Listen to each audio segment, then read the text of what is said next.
From the Toyota Supra ditching the Celica label once and for all, and Jeep reclaiming its long-lost glory with the Gladiator, to the Dodge Charger truly showcasing how the world of automotive is switching over to EVs, and the Alfa Romeo Giulia beating out BMW and Mercedes today as it did in the 60s. Welcome back to Infinite Mileage, and today we're looking at the cars that made a legendary comeback in the 21st century.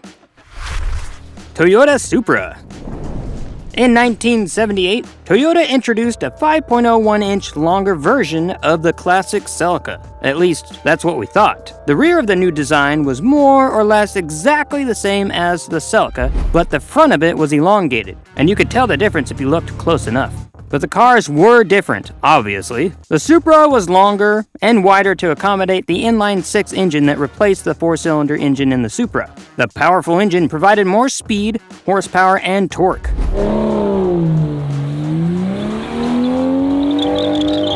The exterior separated the Supra from the Celica in the fact that it was a compact car compared to the Celica being a subcompact one.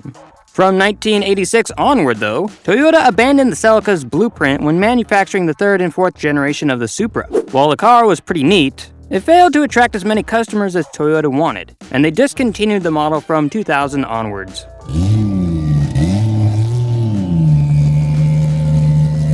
Cue to 2019, and the Supra came back with a bang!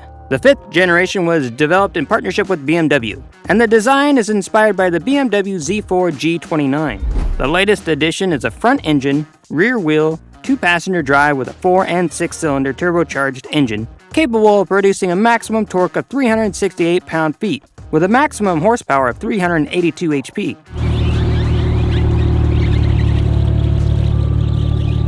Obviously, we'd have to compare the 5th-gen Supra to its German cousin, the Z4. Now, visually, there isn't much of a difference. In fact, people switching over from the Z4 would feel like they're in the same car with the 8-speed automatic drive. Cozy interior with not much headroom, but just enough cargo space. But people will make the switch. Why? Because the Supra offers a more powerful engine that's capable of reaching a top speed of 155 miles per hour in less than 5 seconds.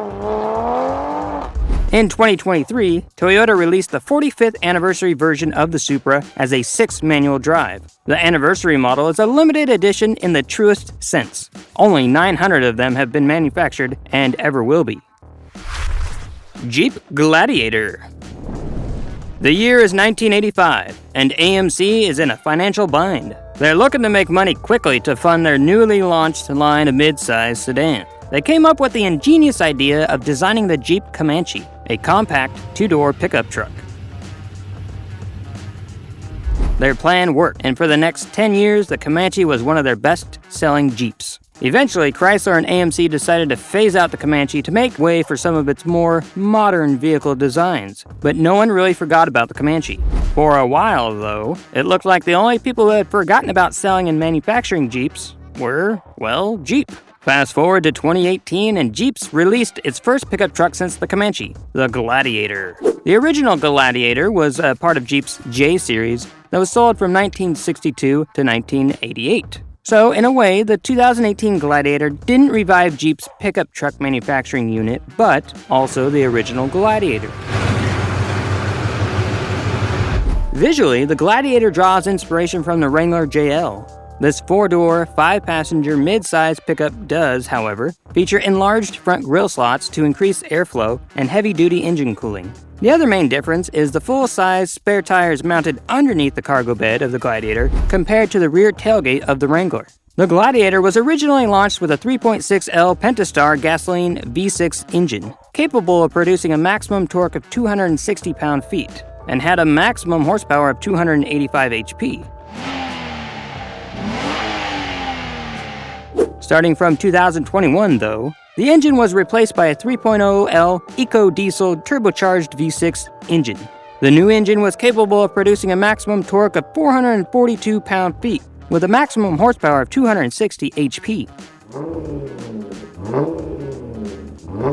The Gladiator comes in several variants such as Sport, Sport S, Willys, Rubicon, Rubicon X, Mojave, and Mojave X. Is there a downside to this compact 4-wheel drive? Well, if you're looking for the fastest Jeep on the market, you might have to look elsewhere. The Gladiator has the ability to reach a top speed of 130 miles per hour in close to 8 seconds. According to truck enthusiasts, though, the only thing that really matters here is the Gladiator's off-road equipment. Jeep would agree, which is why they loaded the new model with everything from skid plates to rock-crawling axle ratios. This gives the comeback kid the ability to go through up to 30 inches of water. You'll be able to conquer parts unknown in the Jeep Gladiator. Enjoying this video? How about you give us a thumbs up and subscribe so we can churn out more videos just like this one. Dodge Charger. It was a show car in 1964, a concept car in 1965, a first-generation model in 1966, and one of the world's last remaining four-door muscle cars in 2023, the Dodge Charger. The Dodge Charger saw its modern-day comeback in the most modern way possible, introducing electric vehicle models. The latest version of the muscle car provides up to 500 miles of range on a full battery. The Dodge Charger has seen several versions over the last 60 years. But the latest models are a nod to the classic Challenger, with the return of the Frazog logo, used in models that ran from the 1960s to the 70s.